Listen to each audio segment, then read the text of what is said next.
Halo, selamat datang di Serangkai Satu Channel. Nah, kali ini masih bareng dengan saya Ardiansah, tapi kali ini aku ditemani sama salah satu narasumber yang sangat luar biasa, salah satu putra bangsa atau mungkin lebih tepatnya putra desa gitu. Karena kita akan berkenalan dengan salah satu putra kebanggaan dari Desa Masin dengan Pak Aji. Selamat datang Pak Aji. Assalamualaikum warahmatullahi wabarakatuh. Waalaikumsalam warahmatullahi wabarakatuh. Mungkin sebelumnya diperkenalkan dulu Pak Haji. Mungkin sebelum itu saya informasikan terlebih dahulu nih kalau bahwasanya seperti tadi yang saya sampaikan bahwa Pak Haji ini sekarang bekerja di Subkon Tenaga Ahli, salah satu di bagian dari Kementerian Tenaga Kerja. Ya, lebih tepatnya itu subkor ahli teknologi dan Ahli teknologi. alih keahlian di Kementerian Tenaga Tenaga Kerja, Kerja. tepatnya di Direktorat PPTKA. Oke, nah ya itu sedikit profil singkat aja bahwasanya ya kita akan sedikit coba nanti ngobrol-ngobrol ya Pak berkaitan dengan pengalaman Pak Haji selaku bagaimana sih perkembangan awalnya dari masa kecilnya sampai ke sekarang menjadi posisi salah satu yang bisa dibilang tidak banyak orang lah berada di posisi itu, kurang lebih seperti itu ya. Mungkin diperkenalkan terlebih dahulu dari Pak Haji, nama lengkapnya siapa? Nama saya Muhammad Nasrul Aji, kebetulan asli Masin. Masin yang satu, walaupun sekarang tempat tinggalnya sudah tidak di Masin lagi. Di Masin lagi. Iya, karena Tergusur. bukan. Oh, enggak. Karena memang tuntutan pekerjaan, tuntutan hidup juga karena istri ada di Batam. Nah, sayanya harus di Jakarta, kita LDRan. Jadi memang jauh. Boyong ke Jakarta sekarang. Kebetulan enggak deh. Kalau aku lebih fokusnya karena pendidikan anak ya. Ketika anak-anak kalau di kampung gitu kan dia ngaji Quran, ngaji pergaulannya gitu juga bisa dikontrol kan. Iya, salah satu. Kemarin kita juga ngobrol sama Pak Tas juga. Iya, itu maksudnya ada perbedaan antara hidup di kampung dengan iklim agama atau iklim sosialnya yang masih rentan daripada di perkotaan yang memang budayanya sekarang sudah semakin bebas lah katakanlah seperti itu. Mungkin itu juga salah satu pertimbangan. Betul. Tadi. Salah satu pertimbanganku kenapa tidak memboyong istri, tapi nggak tahu nih kalau Kaltim nanti harus pindah ke Kaltim ya. Karena ibu kota pindah itu. Iya, karena IKN kita pindah. Iya. Mau tidak mau sebagai abdi negara ya tetap pindah. Tetapi untuk saat ini yang di Jakarta, karena Jakarta Pekalongan kan sekarang cuma 5 jam ya. Iya. Jumat pulang jam 5 itu sudah sampai sini jam 10. Nah, paginya malam Seninnya berangkat lagi langsung kerja gitu. Masih enak kalau misalkan masih di Jakarta. Jadi memang tadi yang disampaikan betul. Jadi memang masa depan anak kenapa sih harus bolak-balik gitu, karena saya lagi menyiapkan kader pengganti gitu kan. Anak-anak itu yang memang ya perkembangannya kan memang sekarang pesat sekali kan. Ya, dengan semua teknologi, betul. Anak udah bisa mempelajari hal-hal yang jauh lebih advance daripada dulu kita pada masa seperti itu ya Pak. Iya, dan kasih sayang anak ke bapak ke anak itu juga tidak mungkin tergantikan kan. Iya. Gitu. Jadi memang dulu saya dibesarkan di keluarga yang SSSS lah. Apanya? Sangat sederhana sekali. Sangat sederhana sekali. Kalau misalkan diterusin S-nya bisa sampai 10 tuh. Sangat sederhana sekali sehingga selonjor saja sulit sekali. Jadi orang-orang hidup di perumahan. Betul. Bapakku itu dulu guru SD. Bayangin Mas, dia rumahnya itu rumah petak dulu ya, rumah dulu itu ada kayak rumah di SD itu ada perumahannya itu cuma berapa kali berapa itu 4x3 atau berapa gitu yang hanya satu kamar, terus dapur sama kamar mandi. Nah, bapakku itu kebetulan dulu guru SD, terus ibu guru TK. Ini berarti kecil di mana Pak? Di Masin atau? Nah, saya ini Pak, nomaden. Oh, nomaden. Jadi saya lahir di Kuripan Lor. Saya lahir di Kuripan Lor, umur kelas Anu ke Masin. Ke Masin, bukan ke Masin dulu deh malah, ke Bandar, Pesalakan Bandar. Pesalakan Bandar sampai kelas 4 SD. Begitu kelas 4 SD balik lagi ke Masin. Jadi oh iya, aku jadi agak lupa nih. Iya, Tapi udah lama, Pak. Tadi pertama memang dari Kuripan ke Masin dulu bener, TK. Oke. Guru favoritku dulu namanya Bu Ziana. TK udah ada guru favorit, Pak? Ada. Oh, ada. Jadi memang guru favorit. Terus pindah lagi ke Pesalakan, ngikutin dinas bapak di Bandar, Pesalakan Bandar yang tadi disebutkan Pak rumahnya. Terus kelas 4 itu lulus bukan lulus tapi dia naik kelas 4 aku. Aku naik kelas 4 lulus, bukan lulus ini apa ya? Naik. Ya, naik kelas lah. Nah, tapi di sini balik lagi kelas 4. Oh, berarti jadi kelas 4-nya 2 kali. Iya, kelas 4-nya 2 kali. Kelas 4-nya 2 kali, jadi harusnya sudah lulus tuh. Tapi karena dari SD ke MI gitu kan. Aku dulu SD ke MI, pasti ada sesuatu yang enggak terkejar, apa pendidikan agamanya. Makanya ya udah sama ibuku disaranin untuk masuk kelas 4 aja. Ulang lagi di kelas 4. Iya, ya pelajaran sosialnya sih yang ilmu-ilmu kayak IPA IPS udah hafal di luar kepala. Nah, kalau yang pendidikan agama benar-benar di luar kepala bener. Maksudnya di luar kepala hilang gitu. Karena memang kelas SD ya sebenarnya cuma satu betul, ada pelajaran waktu itu. Ketika pindah MI lebih banyak gitu. Lebih banyak. Tapi alhamdulillah dulu ibuku itu dibesarkan anak ngajar ngaji. Jadi ngajar ngaji termasuk tokoh juga di sana dulu. Jadi yang ngajarin orang-orang Pesalakan dulu baca alif bata saya ibuku. Gitu. Jadi berarti memang kalau boleh dikata ya dari keluarga yang sederhana, bukan yang kemudian ada basic keluarga berada gitu ya, sederhana. Kemudian juga waktu masih kecil sendiri, kalau dari keluarga gimana pendidikan dari keluarga selain pendidikan formal dari ayah sama ibu, mungkin gimana sikapnya ke Pak Haji sampai kemudian membentuk karakter Pak Haji di kemudiannya. Jadi memang salah satu perjuangan ibuku itu dia memprioritaskan banget. Jadi ibuku rela nggak pakai apa-apa, maksudnya nggak pakai gelang, nggak pakai kalung, nggak pakai apa, nggak pakai motor, nggak pakai apa, demi pendidikan anaknya. Jadi anaknya itu 5, perempuan 1, saya pertama. Oh, pertama. Pertama saya S1, semuanya S1. Kecuali ada satu yang kemarin ngisi Nasrul Mutasi itu. Itu kebetulan adik kandung, tapi dia kan 8 tahun di pondok. Jadi pendidikannya jelas. Pendidikan keagamaannya jelas. Jadi jalurnya sudah ada nih. Ini kamu yang jadi ustadz gitu ya. Karena kebetulan mbahku dua-duanya itu kiai semua kan. Nah, Mutas yang bagian inilah, Nasrul Mutas itu yang bikin. Nah, saya bagian umumnya saja.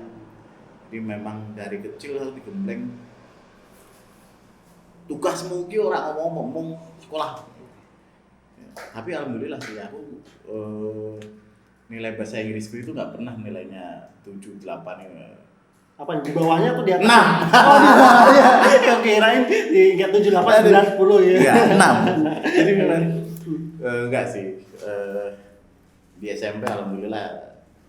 Dan ternyata ilmu bahasa Inggris itu baru nyesel itu ketika sudah jadi kemarin jadi ajudan.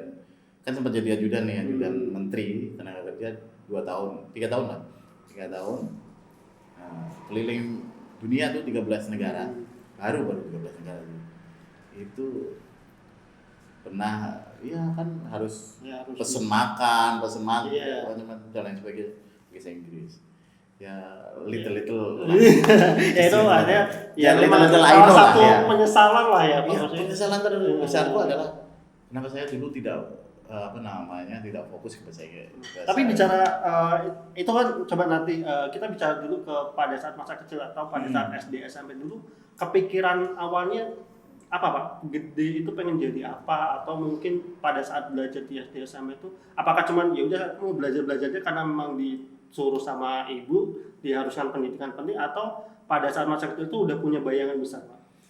Ah, kalau dulu itu ibu bapak itu ya sederhana banget ya. Kamu tak sekolah kayak minimal kayak bapak, jadi guru SD gitu kan. Dan alhamdulillah tuh dari apa namanya kuliahnya kebetulan di IAIN Pekalongan, di Stein, kalau di Stein Pekalongan, kalau sekarang UIN ya, UIN Gus Dur itu sebelum lulus malah saya diangkat jadi guru.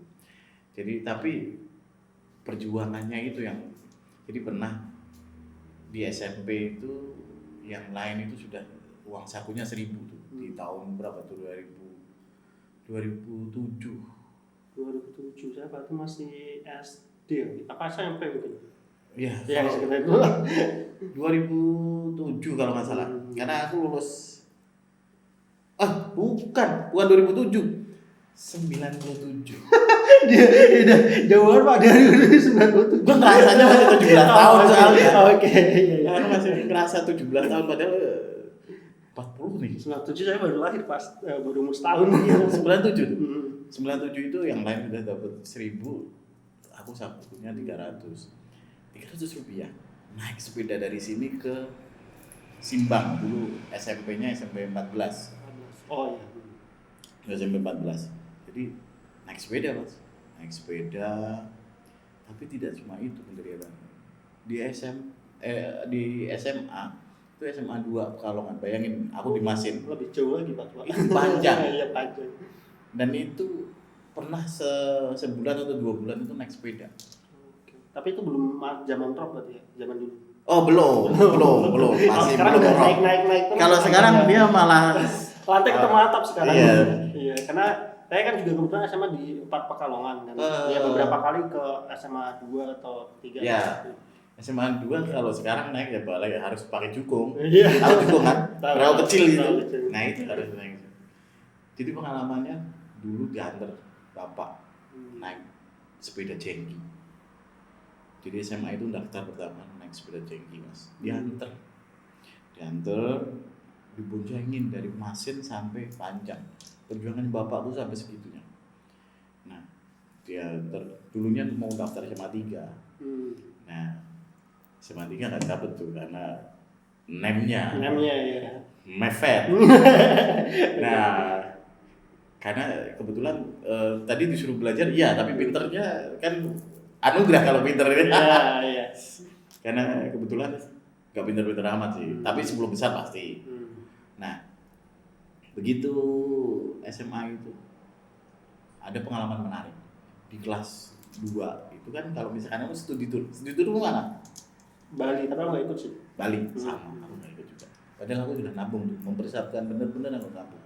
Jadi sangunya 2.000 saat itu, yang lain udah 5.000, 10.000, aku baru sangunya 2.000. Aku tabung untuk 1.000 sampai hari H itu masih kurang. Dan ternyata aku begitu ngomong sama bapak pas nggak punya duit. Padahal last minute bayarnya besok nih, nggak punya duit. Ya udah Pak, aku nggak apa-apa, nggak berangkat gitu kan. Tapi ada satu kata yang bikin hari ini jadi semangat. Mas, panggilannya Nasrul karena kita Nasrul bersaudara nih. Ada Nasrul Mutasi kemarin panggilannya Mutas tuh.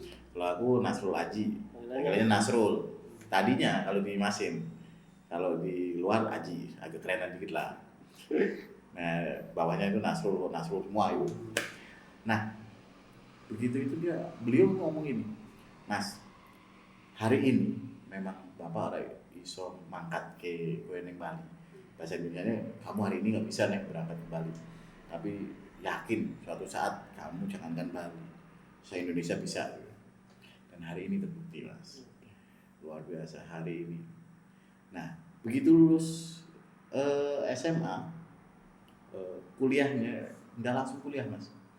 Begitu aku harus kerja dulu. Jadi harian di pabrik jin. Bukan pabrik sih, tapi kayak homemade gitu, home industri rumahan, Ya. gym gitu kan. Tapi itu memang nggak lanjut kuliah itu karena faktor ekonomi atau ada faktor lain, Pak? Faktor ekonomi. Ekonomi itu makanya akhirnya disambi kerja terlebih dahulu. Betul. Tapi memang pas kerja itu udah punya rencana aku harus kuliah gitu, Pak? Ya, karena tahun itu kan adikku di pondok kan, masuk pondok, adikku masuk pondok, terus makanya ini jadi apa namanya, nanti kalau misalkan kamu punya istri terus punya anak, triknya jangan dikasih waktu 3 tahun nih. Oh iya. Ya kan? Ya semuanya sama. Ya, betul. Jadi kalau 3 tahun nih misalkan anaknya nih selisihnya 3 tahun lagi. Begitu mau masuk SMP, Ya satu kok. karena Karena saya sama SMA, dia masuk SMA bayar SMA. Iya, saya sama kakakku 3 tahun. Jadi satu ujian, satu masuk kuliah, satu masuk SMA. Wah, itu memang berat di. Nah, itu satu triknya gitu. Nah, begitu ceritanya tadi sampai mana, sampai lupa ini. Kuliah. Sampai kuliah. Nah, ada yang kebangetan yang bikin aku akhirnya belajar dari kehidupan, bahwa kehidupan itu keras. Kehidupan itu keras, siapa bisa makan siapa. Itu aku kerja sama temenku, Mas. Bener-bener temen. Nah, dari dia punya bosnya kakaknya kan. Bosnya kakaknya itu dikasih perharinya 12.500. Gede nggak Pak di zaman dulu? Lumayan sih, masih bisa untuk traktir bakso itu 2 orang itu. Nah, kebetulan saat itu saya nggak punya cewek apa karena memang ekonominya memang pas-pasan gitu kan. Jangan kan mikir itu mikir Hidup sendiri ya. Aja susah gitu. Nah, setelah itu 12.500 dari kakaknya yang majikan itu sampai ke aku 10.000, Mas. Jadi teman aja diambil sampai makan, kok sampai seteganya itu. Kayak gajinya kan dulu tiap Kamis nih. Kalau udah Kamis senang nih pasti ini dapat.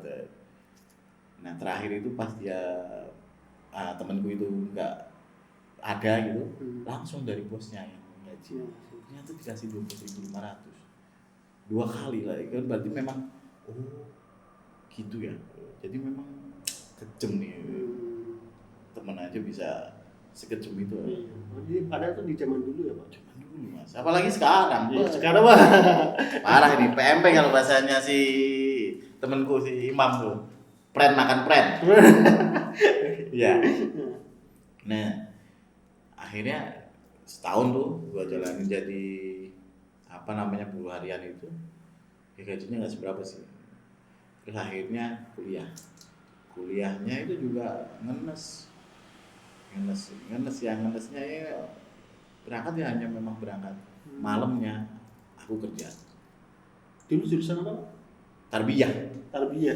Iya, tarbiyah itu pendidikan agama Islam. Iya, pendidikan agama Islam. Iya, jadi di tarbiyah malamnya aku kerja.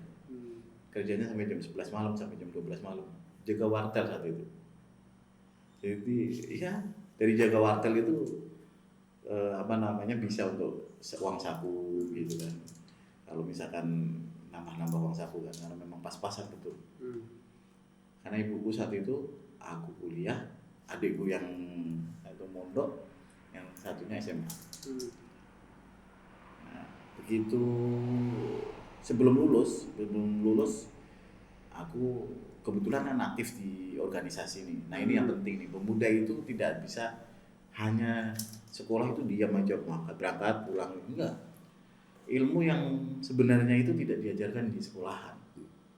Bagaimana berempati, bagaimana bertahan hidup, bagaimana itu tidak diajarkan di sekolah. Tapi aku itu merasakan banget sih Pak berkaitan dengan masalah organisasi ya, karena oke, kalau kita masalah akademis itu bagiku itu kayak gerbang masuk untuk ke perusahaan, bahkan ya istilah gerbang untuk CV-nya Ya, diterima dibaca. betul. Tapi ketika kita udah diterima untuk survive-nya itu yang nggak semua orang bisa survive, atau mungkin bukan survive lagi dalam artian dia bisa menaiki jenjang tingkatan itu ya mungkin karena cara kita beradaptasi, sosialisasi dan lain, dan itu salah satu yang aku sendiri juga bersyukur gitu aktif di organisasi gitu, dan itu juga yang Pak Haji rasakan. Iya, kebetulan dulu sambil sekolah itu sambil kuliah itu organisasinya hampir rata-rata begitu.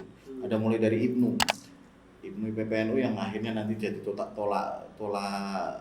tolakku untuk, karena itu berawal dari IPNU. Terus ada Pramuka, ada Karang Taruna akhirnya kita itu dulu berlima itu sampai bikin PAUD, pendidikan anak usia dini, yang sekarang itu PAUD Bupati Luhur itu salah satunya ya hasil kerja kita dulu, lobby sana lobby sini, dan alhamdulillah PAUD itu. Emang itu berarti waktu bikin pertama PAUD di tahun pertama itu sudah legal, Pak?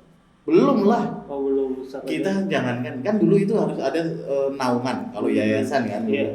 Kita masukin ke yayasan, enggak kita nggak butuh PAUD nih yayasan ini. PKK-nya juga nggak mau nih. Mau PKK nggak bisa karena memang anggaran mungkin dan lain sebagainya. Karena PAUD kan harus anggaran juga kan. Iya, anggaran juga. Akhirnya kita sepakat nih teman-teman, udah Karang Taruna aja yang ambil, kita buktikan bahwa kita bisa. Akhirnya beli tanah, walaupun tanahnya itu selebihnya wakaf di Fudli. Semoga beliau rezekinya lancar tuh sampai sekarang. Nah, ada Karang Taruna sudah itu kan, ada KNPI, ada Ansor, ya organisasi yang bikin kita terbentur kan begitu. Nah, begitu ini sebelum lulus itu diberi kesempatan untuk ngajar, Mas. Ngajar pramuka saat itu. Ngajar pramuka. Nah, kebetulan ada guru yang meninggal, akhirnya ngajar kelas. Pelajaran apa? Guru kelas SD. Ini masih mata pelajaran. Kan kalau di SD itu pakainya guru kelas. Jadi di guru kelas 1, kelas 2. Oh, ngajar ya istilahnya semua mata pelajaran. Kecuali 2 agama sama olahraga. Beda itu sudah ada gurunya sendiri. Itu kita jalanin gajinya 3 koma itu. Pada saat itu gede banget. 3 koma itu maksudnya tanggal 3 sudah koma. Oh. Makanya agak kaget 3 koma di tahun itu. Tanggal 3 udah koma itu. Tanggal 3 udah koma, begitu tanggal 3 udah koma, ya kita kapan tanggal 1-nya lagi? Iya. Makanya dulu sempet ikut bapak jualan sepatu, karena guru SD dulu itu tidak ada sertifikasi, Bos. Sertifikasi itu di tahun berapa itu baru bapak dan itu pun dapatnya akhir. Itu ikut jualan sandal keliling, ya demi perjuangan memang.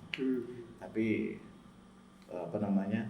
kalau mulai ini mulai ada mimpi itu ketika ikut PIK Remaja dulu, Pusat Informasi Konseling Reproduksi Remaja, ketemu sama orang namanya Jendre Nuswantoro. Itu bentar, PIK Remaja ini eventnya siapa, Pak? BKKBN. Nah, BKKBN itu terus aku jadi ketuanya kan saat itu, yang untuk konsultasi sebaya gitu. Nah, di situ ada satu kalimat yang sangat menarik. If you think you can. Jika kamu berpikir kamu bisa. Nah, dari mulai itu aku mulai memanajemen mimpi. Jadi aku tulis tuh mimpiku 100 mimpi. Aku taruh di pojok cermin. 100 mimpi ini kalau misalkan sudah tercapai coret. Nah, mimpiku yang terakhir itu adalah memberangkatkan haji orang tua. Ibu bapak sudah daftar haji, tapi bapak karena COVID kemarin akhirnya meninggalkan kita semua. Tapi beliau sudah ada itikat daftar memang. Nah, terakhir ini pokoknya ibuku harus lihat Ka'bah, dan insya Allah Agustus ini insya Allah ibu kalau misalkan tidak ada halangan berangkat. Nah, dari mimpi itu aku ingin punya dulu Mega Pro capaian coret. Aku ingin punya BlackBerry saat itu. Luar biasa kan? Kalau dia tanya, pinnya berapa? Pin apa ini gitu? Pin BBM dong. Kasih pin BBM ada. Coret. Sampai HP terbaru kemarin iPhone Pro Max dapat. Tapi ya berusaha dari mimpi. Makanya aku ini berkesan nih sama pemuda-pemuda Desa Masin nih terutama. Saya punya melihat potensinya banyak nih. Potensi-potensi, dan kebetulan saya di Kemenaker itu dulu dia juga bikin kayak apa namanya kelompok usaha namanya Kuda Keramas itu, kelompok usaha pemuda kreatif Desa Masin. Itu kita ajak entrepreneur, kita bikin apa namanya kegiatan-kegiatan yang bersifat apa namanya kewirausahaan. Ya tapi mereka itu lebih cenderung nih, kurangnya satu, dia masih senang di zona nyaman. Padahal kalau misalkan apa namanya kita mau keluar itu 420 itu kan bilang ayo keluar dari zona nyaman. Keluar dari zona nyaman. Dan salah satu tokoh idolaku itu adalah Muhammad Hanif Zakiri itu keluarlah dari zona nyaman, berinovasi. Inovasi itu harga mati. Ketika keluar dari zona nyaman harus berinovasi. Survive, dan itu tidak dapatkan di bangku sekolahan, Mas. Itu adanya di bangku pengkaderan, bangku apa namanya organisasi yang sebenarnya, organisasi masyarakat dan lain sebagainya. Kalau misalkan kita hanya diam, jadi pemuda yang pasif, gunamu jadi calanang itu jadi pemuda itu apa? Tapi kemarin ya secara statistik sempat baca-baca juga Pak berkaitan dengan ini kita di Kabupaten Batang ya. Kalau di Kabupaten Batang kan ada namanya Kabupaten Batang dalam angka seperti itu ya Pak. Dan memang angka persentase untuk meneruskan ke jenjang tingkat S1 itu masih cukup rendah sebenarnya kalau di daerah Kabupaten Batang. Dan itu mungkin yang salah satu yang kemudian ini menjadi tolak ukur buat Pak Aji juga kan, dalam artian ya bermimpilah setinggi langit, tapi juga harus dibuktikan dengan kerja keras dan juga ya stepnya itu harus urut gitu. Betul, harus ini. Tapi maksud aku gini, kalau saya yang orang kampung, orang kampung yang dulunya apa namanya wiyata bakti di guru SD dan lain sebagainya, itu bisa apa namanya mengepakkan kejahatan. Kenapa yang lain? Kesempatan itu pasti ada kan, masih terbentang luas. Maksudnya kalaupun terbentur ekonomi ya Pak Haji pun pada saat itu juga terbentur ekonomi gitu. Tinggal kembali ke kitanya untuk dan coba cek deh. Coba cek orang-orang kaya kalau misalkan kita ngomongin soal pendidikan nih, aku kan nggak bisa sukses pendidikanku mau SD SMP. Cek di Batang ini yang tidak lulus S1 tetapi jadi pengusaha sukses banyak juga ya. Banyak. Terus yang misalkan basicnya orang miskin tiba-tiba jadi sukses banyak juga. Kalau gitu kuncinya apa Pak? Kuncinya tekun. Satu tekun. Yang kedua adalah berani keluar dari zona nyaman. Jadi berani keluar dari zona nyaman itu maksudnya hidup itu harus dipertaruhkan. Ketika hidup ini yang agak paling sulit sebenarnya Pak. Kalau kita udah nyaman di satu tempat tuh. Betul. Wah itu kan saya juga pernah disalahin disalahin orang. Loh kamu itu sudah PNS, kenapa harus pindah ke Jakarta? Karena saat itu saya berpikir bahwa saya itu harus keluar dari zona nyaman. Nggak bisa seperti ini.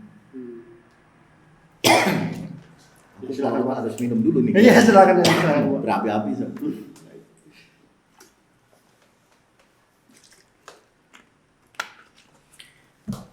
Jadi kita banyak belajar nih tokoh-tokoh yang kalau misalkan kita mau sukses mau apa, jangan membatasi mimpi kita.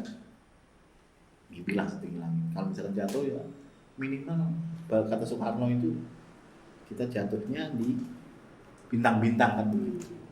Itu sih Pak, dalam artian memang kalau kita bicara pemuda, mungkin nggak usah pemuda secara umum dulu, tapi yang di sekitaran kita lah di Desa Masin atau di Kabupaten Batang ya, masih ada satu zona di mana orang-orang itu tujuan sekolah itu cuma sampai sebatas SMA. Setelah itu ada pekerjaan, ya mohon maaf ini tidak merendahkan pekerjaan apapun, cuman maksudnya istilah kita bilangnya pabrikan lah, setelah SMA bisa pabrikan segala. Dan menurutku itu hal yang berbahaya zona nyaman itu gitu, karena betul. lingkungan sekitarnya mendukung ke arah situ gitu, dan jadinya orang-orang terpaku, ya udah sampai ke titik itu mereka nggak berani untuk lebih lanjut lagi atau keluar lagi dari hal itu gitu. Iya, itu juga yang dikhawatirkan sama pemerintah sebenarnya. Jadi angkatan kerja kita, Bos, itu 54%, atau sekitar 56 atau 54, itu adalah lulusan SD SMP. Nah, kalau misalkan kita hari ini sudah ada nih KITB nih. Ya, rencana di yang kawasan industri terbatu. Kalau misalkan kita tidak bisa mempersiapkan diri, nah salahnya apa nih? Kan kementerian juga sudah mencoba ada vocational training dan lain sebagainya. Ini kan juga harus ditanggapi sama teman-teman kan, bahwa lulus SMA langsung kerja. Ketika kamu lulus SMA, kerja jadi OB, bagus nggak? Ya enggak. Ya bagus lah. Kamu lulus SMA, tiba-tiba kamu jadi OB, bagus nggak? Bagus. Kamu bisa langsung mendapatkan hasil, bisa meringankan orang. Tapi yang tidak bagus adalah ketika kamu 10 tahun masih jadi OB. Itu yang pertama. Makanya harus ada upskilling gitu kan. Nah, begitulah yang harus kita kerjakan. Nah, dunia itu berubah, Mas. Dunia itu berubah. Dulu kalau kita misalkan mau mencari kabar sama orang, itu kan harus pakai surat nih. Dikirimlah ke pos. Dari pos. Karena ada petugas namanya petugas pos. Ngantar surat pos gitu kan. Iya. Hari ini ada nggak? Ada, tapi lebih ke masalah formal. Hal formal, tapi kalau udah yang informal itu udah nggak ada. Nggak, ya maksudnya yang ngirim surat. Ya, formal itu maksudnya lamaran dan lain sebagainya gitu. Lamaran aja sekarang udah pakai elektronik semua. Ya udah jarang. Maksud aku gini, dunia itu berubah. Dulu yang namanya BlackBerry itu kan keren banget. HP-mu itu dulu apa? Nokia malah, Pak. Nokia. Ya. Nah, zaman dulu itu orang kalau udah pakai Nokia dari yang kecil sampai yang gede yang 7610, ada 6600 yang keren-keren itu udah keren banget kan. Sekarang Nokia di mana? Udah tinggalan zaman. Dan itu kata manajernya yang punya Nokia itu, saya tidak melakukan kesalahan apapun, tapi tiba-tiba mati gitu aja. Nah ini maksudnya apa? Kalau misalkan kita nggak inovasi, Bang, tidak berinovasi, lebar kita, kalah kita. Iya, dengan perkembangan zaman. Iya. Ya, jadi emang kalau kemarin juga kata Pak Mutas juga ya, kita harus ngikutin zaman gitu. Betul. Iya, harus ngikutin zaman. Apalagi sekarang nih dari 4.0 sudah mau 5.0. Udah semuanya udah ngomongin metaverse gitu kan. Masa kita masih ngomongin soal ini dulu nih? Soal ini gimana nih? Yang lulus cari kerja. Sekarang udah ngomongin nih soal metaverse dan lain sebagainya. Jadi tapi jangan khawatir bahwa ketika ada pekerjaan yang hilang, bahkan kemarin kalau nggak salah siapa yang Erick Thohir atau siapa yang bilang bahwa akan ada 6 pekerjaan yang hilang. Berarti ketika ada yang pekerjaan yang hilang, itu pasti akan ada pekerjaan yang datang. Misal konten kreator. Orang dulu nggak mengenal Pak yang namanya Atta Halilintar, terus dan sebagainya. Tapi begitu jadi konten kreator, kaya raya kan. Jadi aku pernah diceritain sama Pak Hanif Zakiri, Pak Menteri Tenaga Kerja. Itu ada orang namanya Pak Idi, orang Mojokerto kalau orang daerah Jawa Timuran. Jadi Pak Idi ini kerjanya nge-vlog makanan, di vlog. Ada wisata yang bagus, di vlog. Nah, begitu ditanya nih tetangga-tetangganya, Mbak, Pak Edi itu kerjanya apa? Wah, pengangguran. Nyengit, Pak. Loh, pengangguran ini gimana? Loh, sekalian bawa laptop karo video. Ngomong dhewe ngono. Tapi begitu ditanya sama Pak Edi, Mas, aman gajinya berapa? Gajinya berapa gitu? Ya dari YouTube sih sekitar 17 juta, Pak. Dan tetangganya menganggap itu pengangguran. Padahal itu baru dari YouTube, baru dari Facebook. Enggak dikatain tetangganya ngepet kan, Pak? Itu juga. Ya, kalau di Masin masih mungkin itu. Kalau di Masin mungkin ya. Jawa Barat juga ada Pak. Oh, begitu Yang kemarin ya. kan yang ramai Jawa Barat. Oh iya, Jawa Barat. Ya. Depok ya. Depok. Kita sebut daerah.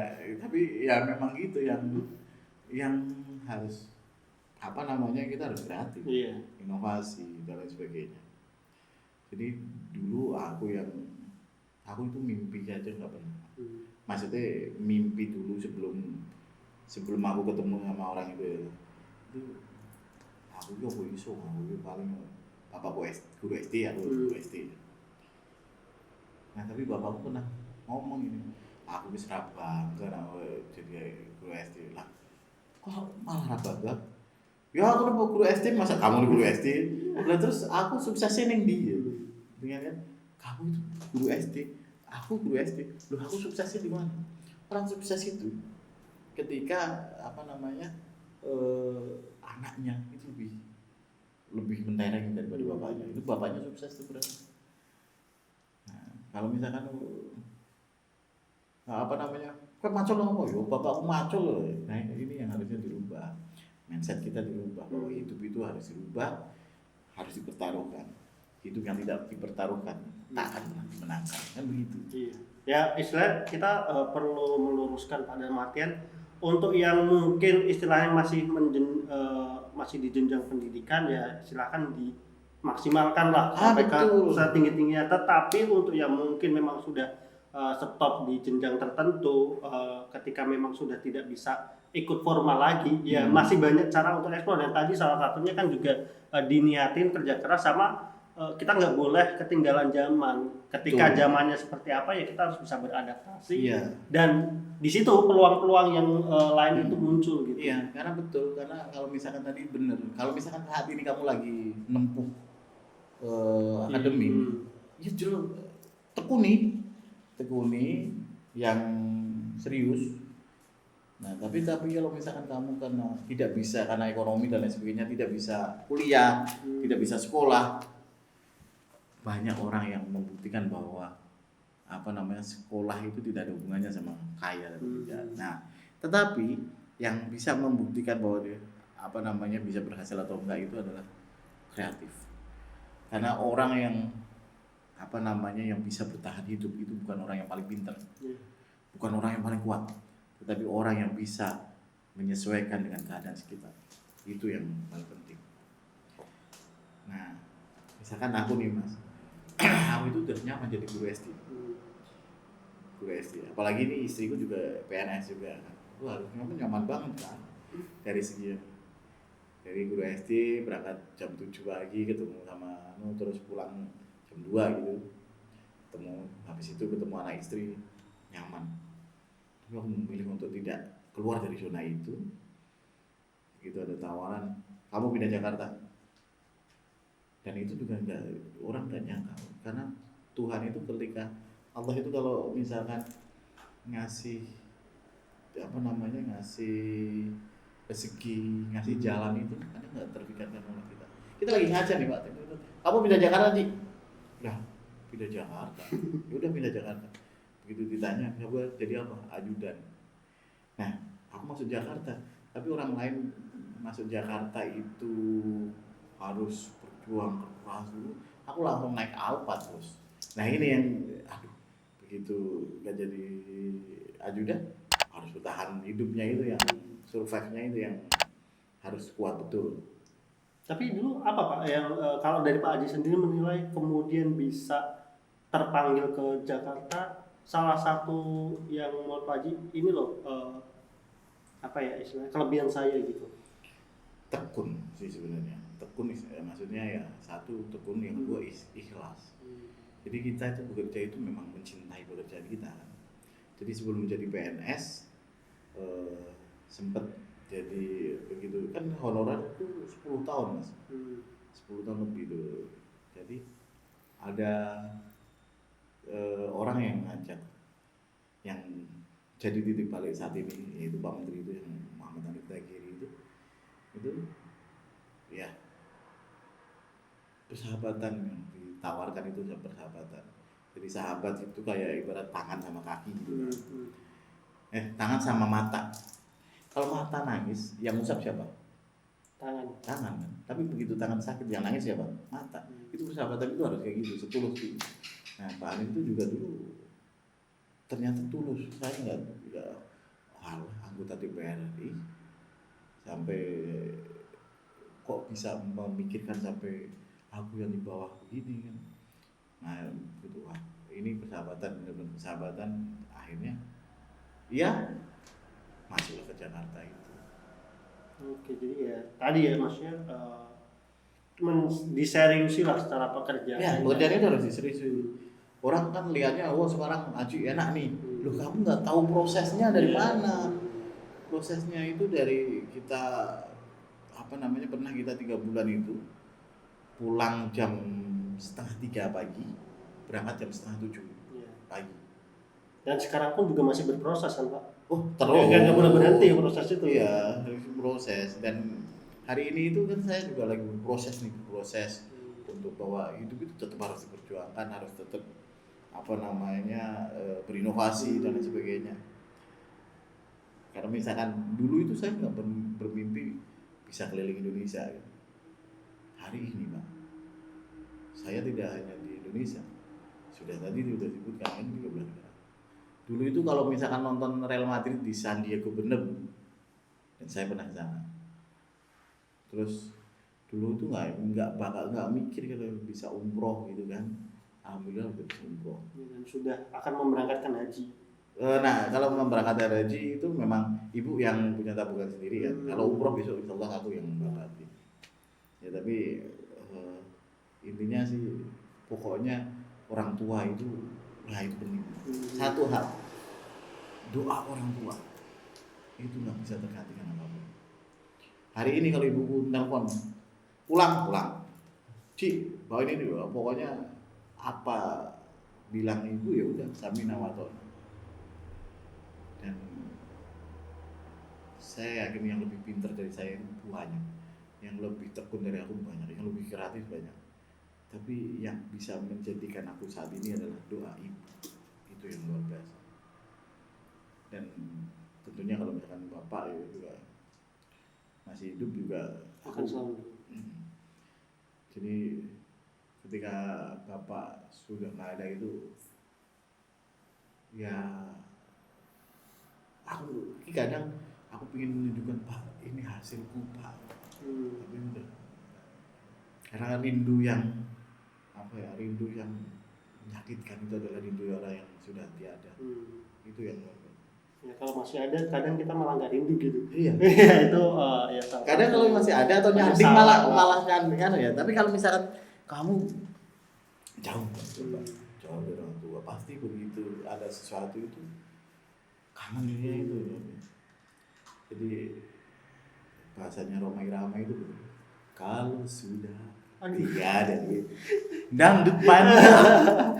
Oke. Tapi Pak, mungkin ini Pak, terakhir Pak. Ini kan sekarang udah sampai ke titik ini. Kalau dari Pak Haji sendiri, next-nya apa nih Pak? Udah masih bikin list lagi ya sih Pak? Masih dong. Apa nih Pak? Kan harusnya listnya itu harus. Ya kan aku harus menambah terus. Iya. Ibu sudah berangkat haji aku berangkat haji dong. Walaupun sekarang daftar haji Mas. Berapa tahun Pak? Kemarin ibuku 22 tahun, terus pandemi kan nggak berangkat nih, 2 tahun. Tapi saya yakin Mas, ketika Allah memanggil untuk berangkat haji, kapanpun berangkat haji. Karena aku punya pengalaman nih bagus nih, temanku nih yang istiqomah betul ibadahnya dan sebagainya, tiba-tiba ditelepon, Mas, kita butuh petugas haji banyak. Silakan buat paspor berangkat haji. Tiba-tiba dia naik haji, Bang. Oh, enggak cuma jadi enggak cuma tapi jadi petugas haji, malah melayani orang haji dan lain sebagainya. Maksud apa? Allah itu kadang kalau mengatur kita itu ya pasrahkan. Kalau katanya dari Cak Nan itu wes diaturin ya Allah, aku ingin ngatur dhewe salah-salah diaturin ya ben. Kayak gitu. Jadi kita pasrahkan aja sama Allah. Yang penting tapi kita juga berusaha. Ikhtiarnya tetap. Yang penting itu. Karena apalagi kalau misalnya masih banyak orang tua. haji-haji itu. Ya maksudnya jadi jangan salah. Pak Haji di posisi ini pun ya istilahnya dari tujuan-tujuannya pun masih ada, masih akan di list terus gitu Iya, Pak. akan di Ketika list. satu tujuan itu selesai ya kita bikin lagi tujuan baru Betul, gitu, dan itu betul. itu yang kemudian perlu dipahami buat teman-teman atau sahabat Serangkai Satu, bahwasanya ya kita cobalah mengambil hal-hal positif atau hal yang baik dari orang lain, nggak cuman apa ya istilahnya kita pengen tujuannya doang, tapi ya prosesnya itu juga yang harus Iya. dilihat. Penting itu proses karakter building, membentuk diri sendiri. Itu karakter building itu perlu. Jadi kalau misalkan kita tertimpa musibah itu apa namanya, saya punya buku bagus nih Mas, namanya Quantum of Ikhlas. Itu saya diberi sama Mas Yuda yang sekarang kebetulan beliau itu juga nggak nyangka bakal jadi di DPR RI. Sekarang jadi di DPR RI. Jadi apa namanya, Quantum of Ikhlas itu disebutkan bahwa ketika kamu zonanya itu ikhlas, itu yang endingnya itu sehat, itu bahagia, rezekinya banyak, ikhlas tuh. Tapi ketika kamu zonanya itu zona nafsu, kan ada ikhlas sama nafsu, itu namanya kesedihan, bencana dan lain sebagainya, stres, panik, pokoknya sekarang ikhlaskan, kembalikan ke yang kuasa. Oke. Mungkin dari Pak Haji ada yang ingin disampaikan mungkin untuk masyarakat atau mungkin khusus untuk pemuda atau boleh terserah siapa aja. Oke, bagi para pemuda, terutama pemuda Desa Masin nih, jadi memang kalau misalkan kita mau hidup, berinovasilah, keluar dari zona nyaman dan berinovasi, inovasi atau mati. Karena kalau tanpa inovasi itu kayak zombie, yang mayat hidup lah. Makanya orang yang kuat, yang siap menghadapi dunia ini adalah bukan orang yang kuat, bukan orang yang kaya, bukan orang yang pintar, tapi orang yang bisa menyesuaikan dengan keadaan yang ada. Oke, mungkin itu. Oke, terima kasih Pak Haji atas sharing-sharingnya, berbagi dengan teman-teman dari sahabat Serangkai Satu, dan buat teman-teman silakan diambil positif-positif ya. Kalaupun ada hal yang mungkin kurang berkenan di antara kita, mungkin kalau jeleknya banyak ya. Ya semoga itu sebagai hiburan lah Pak terkait itu. Jelek banget malah kalau misalkan lihat mukanya. Jam berapa ini kita tag, ya udahlah. Ampun, tengah malam ini. Ya siap, mungkin itu sekali lagi terima kasih buat Pak Haji atas waktunya di Serangkai Satu. Mungkin kapan-kapan lagi kita bisa ngobrol-ngobrol lagi untuk mungkin ya topik-topik yang lain lah gitu. Terima kasih buat teman-teman yang sudah nonton dan subscribe channel ini. Buat yang belum, jangan lupa di like, komen. Kalau misalkan mau ada bahasan-bahasan yang lain silahkan di komen saja. Silahkan nyalakan tombol loncengnya dan jangan lupa subscribe Serangkai Satu channel. Saya Ardiansah. Sampai ketemu lagi di Serangkai Satu channel. Sampai jumpa. Assalamualaikum warahmatullahi wabarakatuh. Oke.